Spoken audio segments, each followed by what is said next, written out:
আসসালামু এভরিওয়ান, আশা করি আপনারা সবাই ভালো আছেন। আলহামদুলিল্লাহ, আমি আল্লাহর রহমতে ভালো আছি। তো বর্তমান সময়ে কিন্তু আবহাওয়ার ভয়াবহ পরিবর্তন লক্ষ্য করা যাচ্ছে। বরাবরই কিন্তু আবহাওয়ার বিভিন্ন ধরনের পরিবর্তন লক্ষ্য করা যাচ্ছে।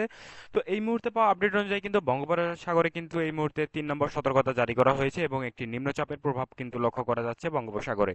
এবং বিশেষ করতে উপকূলবর্তী এলাকাগুলোতে কিন্তু একটু সতর্কতা জারি করা হচ্ছে আবহাওয়া অফিস থেকে। তো বর্তমান সময় কিন্তু একটু, যদি বা নিম্নচাপের সেরকম আমরা কোনো লক্ষণ এই মুহূর্তে দেখতে পাচ্ছি না, তবে হালকা হালকা লক্ষণ প্রকাশ পাচ্ছে। এর ফলে কিন্তু নিম্নচাপ সৃষ্টি হলেও হতে পারে।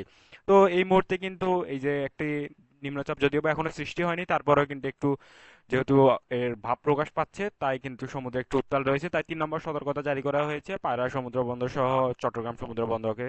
এছাড়াও কিন্তু সারা দেশ জুড়ে কিন্তু বৃষ্টিপাতের একটি সম্ভাবনার কথা জারি করেছে, এবং বৃষ্টিপাতের সম্ভাবনা না ঠিক, বৃষ্টিপাত এই মুহূর্তে হচ্ছে এবং বেশ ভালো পরিমাণেই কিন্তু বৃষ্টিপাত জারি করেছে, বৃষ্টিপাতের কথা যা বলেছে আবহাওয়া অফিস। তো বর্তমান সময় কিন্তু এই মুহূর্তে যদি আমি সত্য কথা বলি, তাহলে আমার নিজের এলাকাতেও, আমি বগুড়ায় রয়েছি, বগুড়াতেও কিন্তু এই মুহূর্তে বৃষ্টিপাত হচ্ছে এবং সাথে বজ্র বৃষ্টিপাতও লক্ষ্য করা যাচ্ছে। তো একই সাথে যদি আপনারা বলি, তাহলে দেখতে পাবেন সিলেট, ময়মনসিংহ, শেরপুর, বগুড়া, নওগাঁ, রাজশাহী, নবাবগঞ্জ, সিরাজগঞ্জ, নাগরপুর, পাবনা, ফরিদপুর, ঢাকা, নরসিংদী, একই সাথে রয়েছে দিনাজপুর, রংপুর। এই এলাকাগুলোতে কিন্তু মাস্ট বি বৃষ্টিপাত হবে এবং সাথে বজ্র বৃষ্টিপাত লক্ষ্য করা যাচ্ছে নাগরপুর, পাবনা, ফরিদপুর, যশোর। তো সবচেয়ে বেশি বজ্র বৃষ্টিপাত এবং বৃষ্টিপাত লক্ষ্য করা যেতে পারে রাজশাহী, নওগাঁ, বগুড়া, সিরাজগঞ্জ। এছাড়া রয়েছে ময়মনসিংহ, সিলেট। সিলেট অঞ্চলে কিন্তু প্রচন্ড পরিমাণে বজ্র বৃষ্টিপাত আমরা বছরের শুরু থেকেই দেখি। এই মুহূর্তে বন্যার প্রবণতাও রয়েছে, তার মধ্যে আবার ভয়াবহ বৃষ্টিপাতও লক্ষ্য করা যেতে পারে।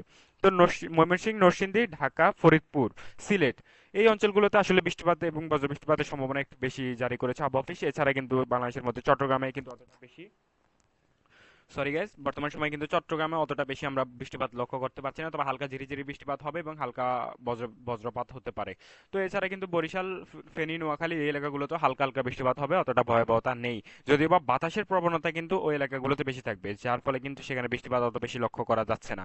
অর্থাৎ চট্টগ্রাম, কক্সবাজার, বরিশাল, খুলনা, সাতক্ষীরা, ফেনী, নোয়াখালী, কুমিল্লা, এই এলাকাগুলোর উপর দিয়ে কিন্তু বাতাস প্রবাহিত হবে, বেশ ঝড়ো বাতাস প্রবাহিত হবে কিন্তু নোয়াখালী, ফেনী, বান্দরবান, খাগড়াছড়ি, চট্টগ্রাম, বরিশাল এই এলাকাগুলোর উপর দিয়ে কিন্তু সবচেয়ে বেশি বাতাস প্রবাহিত হবে, নোয়াখালী বিশেষ করে।